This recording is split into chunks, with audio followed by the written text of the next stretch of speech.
My son believed he needed his real father, and that choice erased me after 15 years, shattered our family, and exposed the cost of disposable love. I think it is time he met his real father. That sentence hit harder than any foul ball to the ribs. It landed soft, like she was offering to pass the butter, but it detonated something in my chest that I still cannot name. We were sitting at our usual Sunday brunch spot, Mara, Ryan, and I on the patio of that pretentious cafe she liked because the napkins were cloth and the coffee came in minimalist cups with no handles. Ryan was halfway through a tower of lemon ricotta pancakes, earbuds in one ear, scrolling through something on his phone. 15 years old, moody, with a shoulder twitch he picked up from baseball drills I taught him when he was 10. He used to practice swing mechanics with me in the garage until it got dark, and now I was just the guy who paid the mortgage. "I am sorry," I asked, but not because I did not hear her. I just wanted to believe I had not. Mara did not even look up. She buttered her toast with that deliberate calm she used when she was about to tell me we were trying something new with a budget. "He has been asking. It is natural, Mark. He is curious. I think it is time." That is when the blood in my body slowed. I thought I was his father. I said, "You were." Not even a pause. But now he wants to know where he really comes from. And just like that, 15 years of school pickups, cleat tying, late-night fever runs, college saving plans, and being the one man Ryan could count on, all condensed into a polite obituary. "You were." There was no affair, no big fight, no warning. Just a subtle rebranding of my identity served over Eggs Benedict. I looked at Ryan. He did not even flinch. He did not hear us. Or maybe he did and pretended he did not, which somehow cut deeper. I did not make a scene. I did not demand answers. I did not flip the table or storm out like a bad soap opera. That would have made it too easy for Mara. She would have turned me into the angry stepdad. No, I just sat there and finished my black coffee. It tasted like wet coins. That night, I packed. No dramatic speeches, no calls to friends. I left my wallet, my house keys, even my Apple Watch on the nightstand. I left a single handwritten note on the kitchen counter. "Do not look for me. You will not like what you find." I could still hear the ceiling fan creaking above me as I zipped up my duffel. The fan I installed myself, like everything else in that house. The shelving, the fire pit, and the herb garden I never cared about but she insisted on. We built it together, or at least I thought we did. Before I walked out, I paused in the hallway outside Ryan's room. The door was slightly cracked. He was on his Xbox, yelling into the microphone, calling someone a bot. I remembered when that room was painted with stars, when I used to read to him from that dog-eared copy of Where the Red Fern Grows. He used to ask me what loyalty meant. I guess now he knows. I did not say goodbye. I just turned and left. By the time I crossed the Oregon border and hit the empty stretch near Boise, I realized something strange. I was not crying.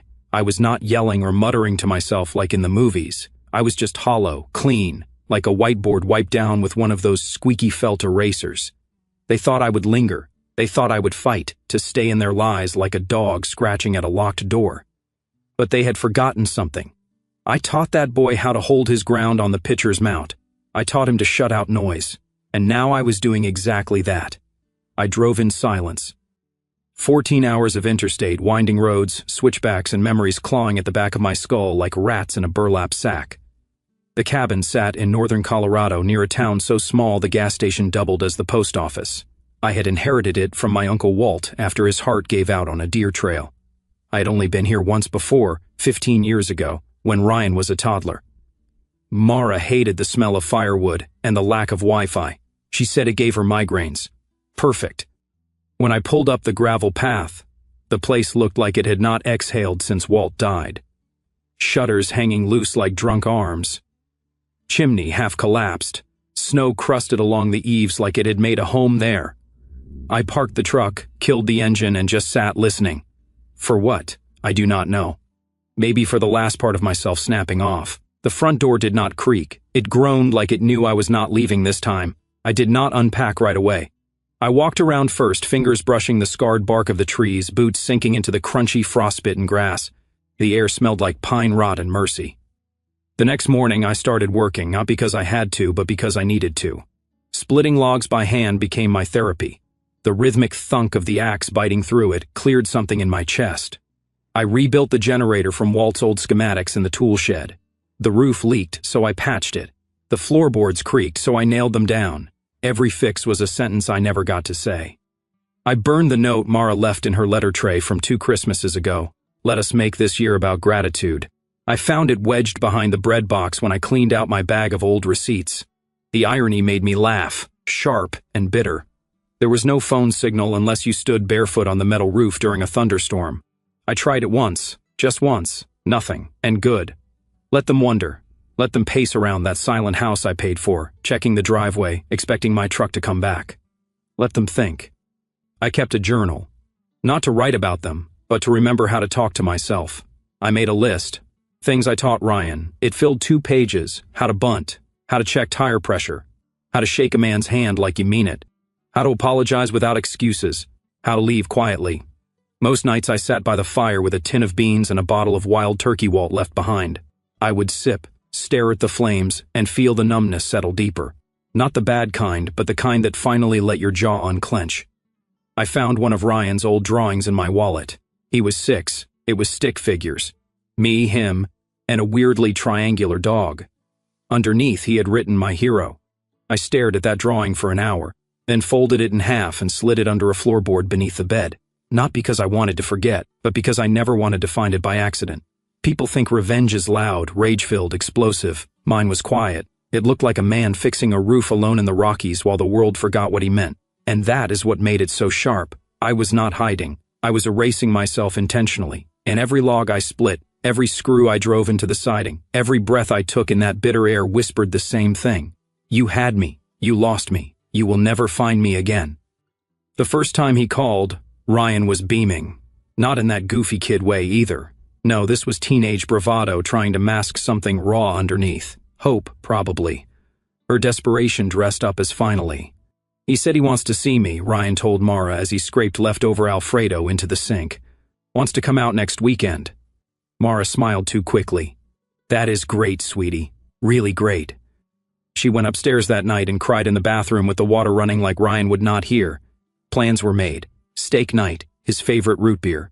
Ryan even cleaned out the garage, muttering that maybe they could work on the old motorcycle together. He used to ride. Right. Mara nodded. She did not mention that the last time Ryan's biological father touched a wrench, it was to pawn a socket set. She also did not mention how many times she had paid his rent under the table, or that the only consistent thing about him was his inconsistency. Friday came. Ryan waited on the porch for 3 hours. No text, no call, nothing. At 9:07 p.m., Mara got a message that just read, "Sorry, work stuff, rain check." Ryan did not say a word, just stood up, went inside, and microwaved leftover chicken nuggets. When she asked if he wanted to talk about it, he replied with a blank, "He is busy, it is fine." But it was not. You could see the shift, small, almost surgical. He started checking his phone every 5 minutes, every buzz, every ding. By Monday, he had a new date picked out. He said next weekend. Swear. This time, Mara did not prep the dinner. She did not remind Ryan to vacuum the car. She just sat in her robe on the couch sipping wine at 2 o'clock in the afternoon like it was normal. A sitcom played on mute. When Ryan asked why she looked tired, she blamed allergies. The second cancellation came via voicemail. A slur something about a friend's birthday. Bad directions. Next week for sure. Ryan laughed. Not the funny kind, more like an inhale that did not know where to land. Guess he is bad with calendars, he said. He did not wait on the porch that third time, but he did wear the shirt Mara said made him look sharp. He paced the house like a man waiting for a verdict. When the clock hit 10:23 p.m., he peeled it off and stuffed it into the laundry bin like it insulted him. The fourth time, no excuse even came. By then, he stopped talking about the guy altogether, but he also stopped doing other things. He skipped practice, did not respond to Coach Callahan's texts. He used to spend hours hitting balls into the backyard net. Now the net sagged, wind rattled, untouched. Mara noticed he stopped calling her mom. Just yeah or whatever. He did not fight, did not slam doors, just went quiet. And that silence spread into the walls, the carpet, the echo in the kitchen. It replaced the creaks Mark used to fix, the background whistle of his old kettle, the way he hummed off-key when doing dishes. The house became quieter than it had ever been and somehow louder with absence. Mara tried once to bring up Mark. He always showed up, she said gently. Ryan did not look up from his cereal. Yeah, well, people get tired of showing up. And that was it. They traded the man who built forts in the yard, taught Ryan how to oil a glove, and snuck extra bacon on his plate when Mara was not looking for a name on a birth certificate who could not even bother to reply with full sentences. Mark had vanished. Yes, but this new ghost they had invited in, he never even showed up. And slowly, quietly, Ryan began to realize the cruelest truth of all. They did not lose Mark. They threw him away. It started with the pipes. They burst behind the downstairs bathroom wall one frosty night in January. Water crept into the hallway like it was looking for Mark. Mara stood there in slippers, hands shaking as she fumbled for towels and cursed under her breath. She had never even known where the shut-off valve was. Mark always handled it quietly. Before anyone noticed, Ryan did not come downstairs. He had his headphones on, deep in some online game where loss did not mean mildew or insurance deductibles. The plumber arrived 2 days later. He charged triple. He said the insulation was amateur hour. Mara signed the check with a look on her face like she had swallowed gravel. Then came the gas bill. $614.37. Mark used to check the thermostat like it was a sacred ritual. Ryan liked the heat cranked, and Mark would always mutter, "We are not baking bread, kid." Now the heat ran non-stop. Mara never thought to check the settings. Neither did Ryan. By the second week of February, the mortgage bounced. Automatic payment failed. Then the car insurance lapsed. A stack of unpaid envelopes piled on the kitchen counter, red-stamped, urgent, full of terms like final notice and risk of cancellation. Mara started staying up late, staring at spreadsheets like they were ancient puzzles. Her jaw clicked from clenching. The wine bottles under the sink multiplied. Meanwhile, Ryan got detention twice. First for shoving a kid in the locker room, then for skipping sixth period entirely. Mara found out when the school left a voicemail that began with, "We have tried to reach you," and ended with suspension if this pattern continues. When she confronted him, he shrugged. "Why do you care now?" That one sentence knocked the wind out of her more than the mortgage statement. She did not reply. She could not. That night, she called Mark twice. His voicemail picked up like always, calm, boring, the exact same message he had had for 5 years. "Hi, this is Mark. Leave it at the beep." She did not leave a message. She called again the next morning, and that time she did. "Mark, I know you said not to look for you. I get it, I do. But things are hard. Ryan is struggling. He is angry. I do not know how to reach him. You always could. Just if you could talk to him. That is all. I am not asking you to come back. I am just asking for your voice." She ended the call with a whisper, "Please." No response. She emailed nothing. She sent a letter, long, handwritten, in shaky cursive. She wrote about the pipe, the bills, the bruises she saw on Ryan's knuckles. She told him she missed the quiet competence, the presence, that she had never realized how much of the house was balanced on his back until he walked away. Still nothing. Mark had vanished like a veteran ghost, left no forwarding address, no trail, just an absence that now filled every square inch of their house. His drawer in the bedroom was still half open. She left it like that, too afraid to touch the socks inside as if they might disintegrate. Ryan stopped eating dinner at the table. He microwaved whatever was around and ate standing up, hunched over the counter, chewing like it was a punishment. His eyes never met hers. One night, Mara found him asleep in the laundry room, curled up with Mark's old sweatshirt, the one with the oil stain on the sleeve. She sat down beside him, leaned against the dryer, and did not say a word. The house that used to hum with quiet laughter and the occasional sarcastic jab now felt like it held its breath every time the front door opened, hoping maybe it was him. But it never was, and the weight of what they had done settled like dust on every unused chair, every unpaid bill, every echo in the hollow walls. It was a Tuesday when he finally arrived. No fanfare, no heads up, just a dented black Impala pulling up at 8:47 p.m., headlights flickering like a dying firefly. Ryan stood in the window, half in disbelief, half afraid to believe it all. Mara was already in her robe, mascara smudged, wine glass untouched for once. She pulled the door open before he had a chance to knock. "Travis," she said, her voice low and flat. "Hey," he muttered like they were old friends running into each other at a gas station. He swayed just slightly, not enough for someone to call him out directly, but just enough for her to smell the cheap whiskey clinging to his breath like a second skin. Ryan stepped forward, hesitated, then awkwardly, "Hey." Travis turned, blinked at him for a second, then smirked. "Well, damn, look at you, tall. You play ball?" "Yeah," Ryan said, a flicker of pride in his voice. "Shortstop. Nice. I used to pitch." Travis lied. Mara's lips twitched but did not open. They stayed in the living room for about 20 minutes. Travis talked fast, loud about opportunities and reconnecting, and how fatherhood is a marathon, not a sprint. Every few minutes he would rub his eyes and ask for a beer, then change his mind and ask for cash instead. "You got a Motel 6 around here?" he asked, scratching the back of his neck. "Just for a night or two while I get settled. I was in Portland yesterday, job stuff, lot going on." Mara handed him $80 in silence. Ryan offered to show him the garage, the batting cage setup Mark had helped him build. Travis nodded but waved it off. Yeah, maybe tomorrow, kid. Got jet lag. From Portland. Do not be a smartass." Ryan flinched, not from the words, but from the tone. It had teeth. Mark never used that tone. Not once. By 10:15, Travis was gone, back to his car, grumbling about directions and complaining that his phone charger mysteriously stopped working. Ryan went to bed, confused but not defeated. Not yet. Then came the phone call. It was the third night. Travis had shown up again, this time smelling like roadkill and regret. He asked for more money. Something about a storage unit in Idaho, unpaid tickets, some overdue child support nonsense he claimed was not real. Mara gave him nothing. Later that night, Ryan came downstairs for water. He paused in the hallway when he heard Travis's voice through the barely cracked patio door. Back turned, pacing like a man pretending to have a plan. "Yeah, I am at the house now. No, it is easy. She still feels guilty. I will squeeze a few hundred more out of her." The kid soft looks up to me already. Ain't going to be hard. He don't ask questions. Dumb as a rock, honestly. What? You think I am staying long? Hell no. Once I get what I need, I am out. Ryan did not move. Not for a long time. He stood there with the glass of water shaking in his hand, condensation dripping down his wrist. The next morning, Travis was gone.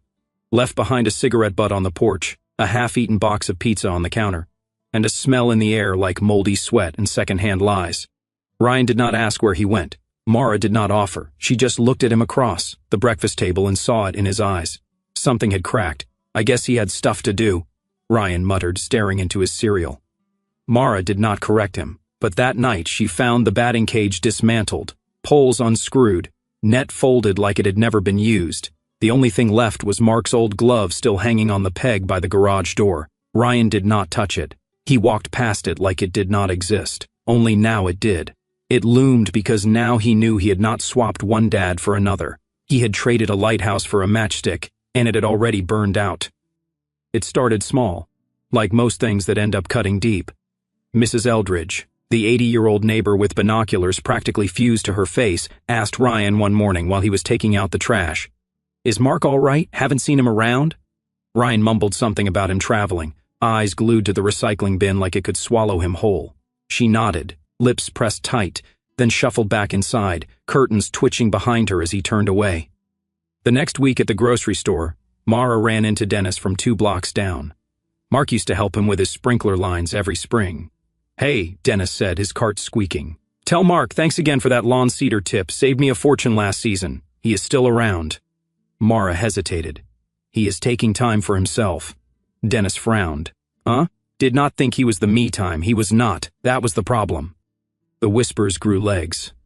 At church, a woman asked if Ryan was doing okay without his father. Not stepfather, just father. At the diner, Mark's old breakfast order, black coffee, scrambled eggs, wheat toast, no butter, stopped being made. The waitress, Carla, used to have it out for him before he even walked in the door.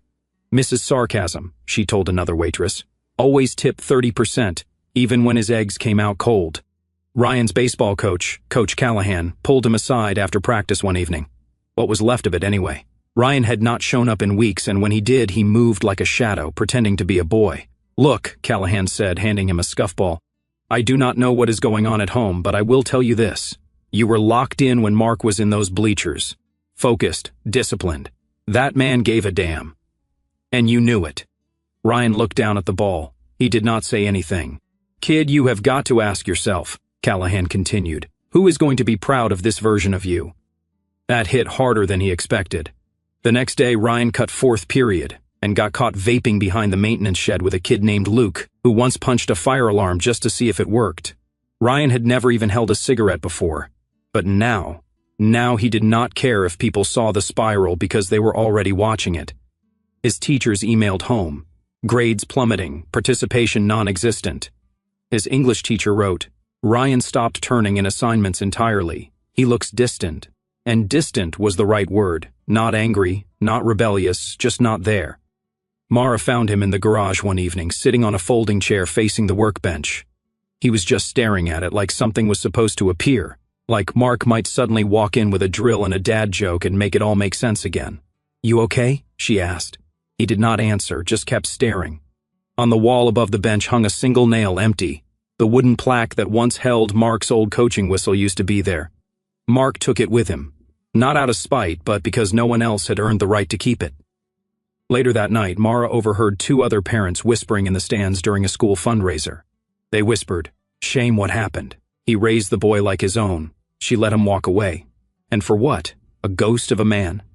Mara pretended not to hear, but Ryan heard worse. He heard everyone at the gas station, at the field, at the hardware store where Mark used to buy mulch by the ton for the backyard projects no one appreciated until they crumbled.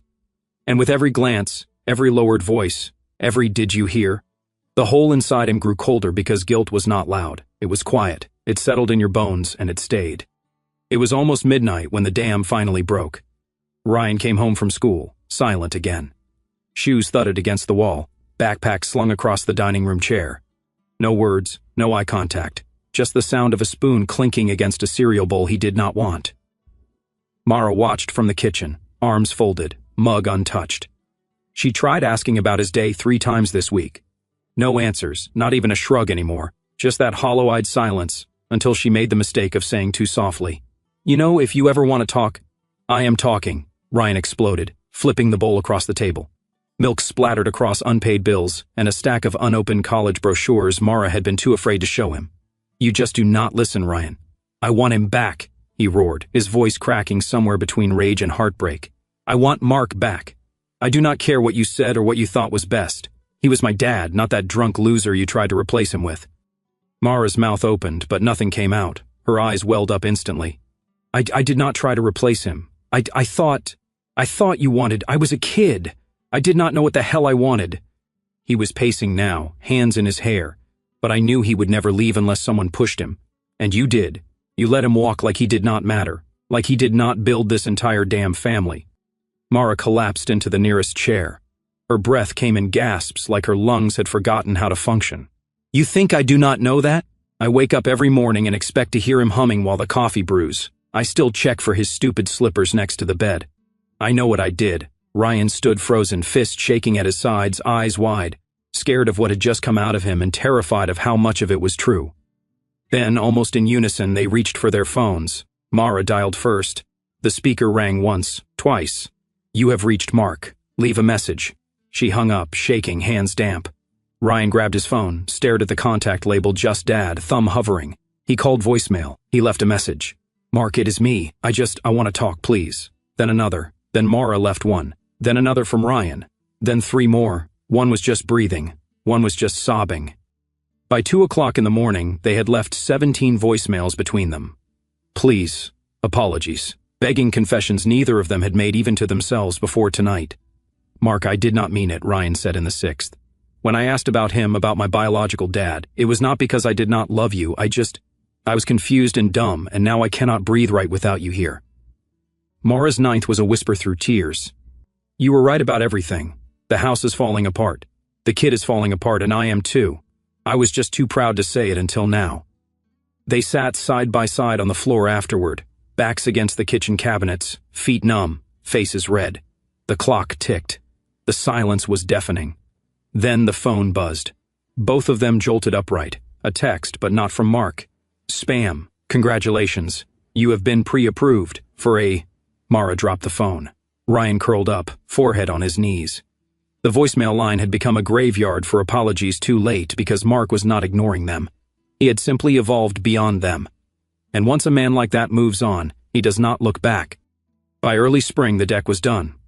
Mark had rebuilt it from the foundation up. New planks sanded smooth, treated with cedar oil he had bartered from the hardware store owner for fixing a busted backup generator. Every nail sunk into that, which felt like a quiet punctuation mark at the end of an old sentence. He had ripped out the rotted pieces himself, no gloves, just hands, sweat, and resolve. The trout smoking came next. He had never done it before, just something he read about in an old outdoor manual he found tucked behind a broken cabinet. Took him 3 tries to get it right. The first batch came out tasting like rubber tires. The second turned into mush, but the third was perfect. Smoky, delicate, flaky, seasoned just enough to make him wonder why the hell he had not started doing this 30 years ago. He ate it with black coffee and scrambled eggs each morning. Quiet, deliberate, like a ritual. And the sketchbook. God, the sketchbook. He used to draw years ago, back before life got busy with baseball practices and clogged gutters and can you pick up almond milk on your way home? Requests. Now every night by the fire he filled page after page. Trees, mountains, a fox he saw once that stared at him like it knew his entire story. One page had a silhouette of a boy holding a bat, back turned, staring up at stadium lights. He did not sign that one. Most evenings he would wander into town, down to a small diner called Rosie's, named after the original owner's dog, not the owner herself, who insisted on being called Mrs. J, and never smiled unless you made her laugh without trying. But Kendra, the new waitress, 20 years his junior, with a tattoo of a paper crane on her wrist and a warm way of saying Mark, like she had known it all her life. She talked to him like he was not half a ghost. "You always sit in the same booth," she said once, topping off his coffee. "I like routine." "You like hiding?" she replied, smirking. He smiled at that. First real smile in months. It creased his face in a way that reminded him he was still alive. She did not ask about his past. She did not need to. The lines around his eyes told enough of the story. And he did not volunteer much, just that he was retired, had some free time, and was learning to do things slower. One morning, just after sunrise, he sat on the new deck with a mug of hot coffee wrapped in an old hoodie, listening to the wind move through the pine. His phone, silent all night, buzzed once, then again, then again. He did not look. He did not need to. By now the call display was muscle memory. Mara Ryan, home. He let it vibrate until it stopped, then turned the phone off completely, set it upside down on the table, and went back to sketching a trout mid-leap from water. The silence was not hollow anymore. It was earned. Because peace is not always soft. Sometimes it is forged like steel. Sometimes it is what happens when you stop letting people shape you like clay. And for the first time in years, Mark was not performing. He was not proving. He was just being. And while the world he left behind crumbled under the weight of regret, he built a new one from the ashes, alone, solid, untouched. The letter came folded in thirds, sealed in a plain white envelope, addressed in shaky, uncertain block letters. Mark H., Post Office Box 72, Spruce Holyoke. It sat in the mailbox for 3 days before Mark picked it up. He only checked the box when he needed to, usually once a week. Bills, mostly catalogs. He never ordered. A few ads from the local lumberyard, but this one stood out. No return address, no stamp either. It had been hand-delivered. Small-town postmaster must have recognized the name and tossed it in the box out of courtesy. Everyone knew everyone up here. Everyone also knew better than to ask Mark questions. He held the envelope for a long time before opening it. Something about the pressure of the paper, the way the ink bled just slightly in places already told him what it was. Inside, one page torn from a school notebook, faint blue lines. The handwriting was not perfect, slanted, some words pressed down too hard, but he would have known it anywhere. "Mark, you were always my father. I do not know why I did not see it before. Maybe I did. Maybe I just did not want it to be true because it hurt too much knowing I failed you. I was stupid. I let the wrong man in and pushed the right one out. You never raised your voice. You never left until I gave you a reason to. I know it is probably too late, but I had to say it. Please come home. Ryan."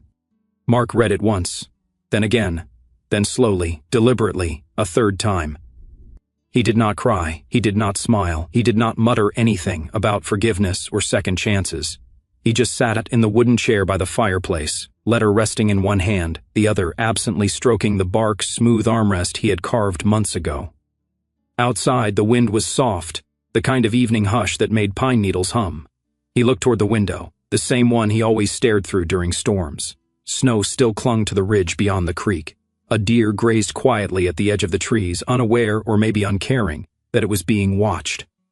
After a long moment, Mark leaned forward and fed the letter to the fire. It caught quickly, curling at the corners like it was relieved to disappear. He watched the flames fold the words into ash. The sentence, "Please come home," burned last, the ink crackling into dust. He stood, stretched his back, and poured himself a mug of strong black coffee. Not whiskey, not wine. Coffee ground that morning. Hot, bitter grounding.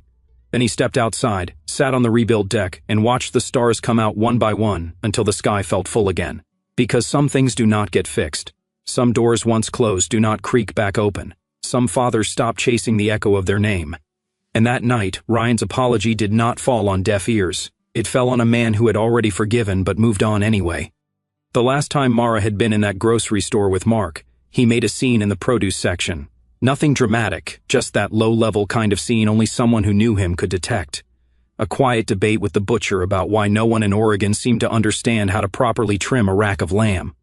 She would laugh, then told him to stop acting like a New Yorker. He replied, "I am not acting."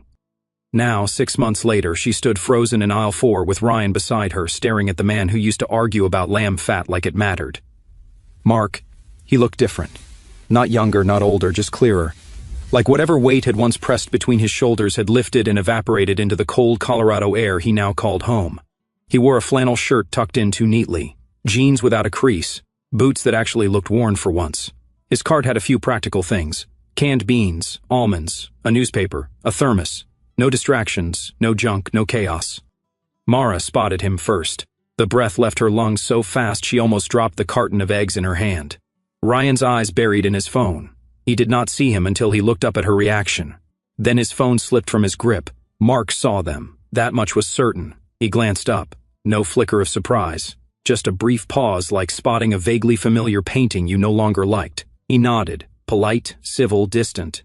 And then he turned and walked past them. No words, no hand on Ryan's shoulder, no clenched jaw. No, I told you so.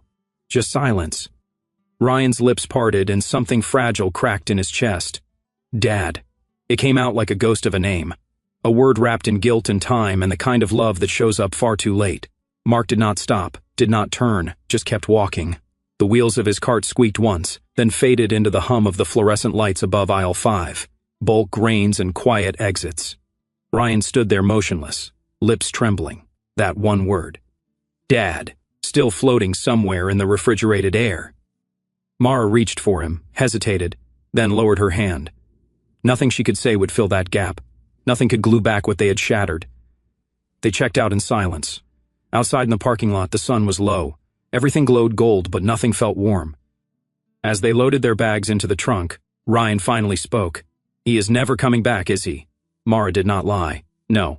And that was it. Mark returned to Colorado later that afternoon. Paperwork filed, signatures made. The house, his house, officially transferred, wiped clean from his name. He did not drive by it, did not check the mailbox, did not even glance at the street sign. Just did what he came to do and vanished again.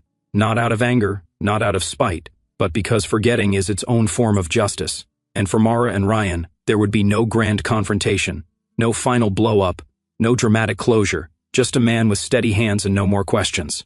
A silence so heavy it said,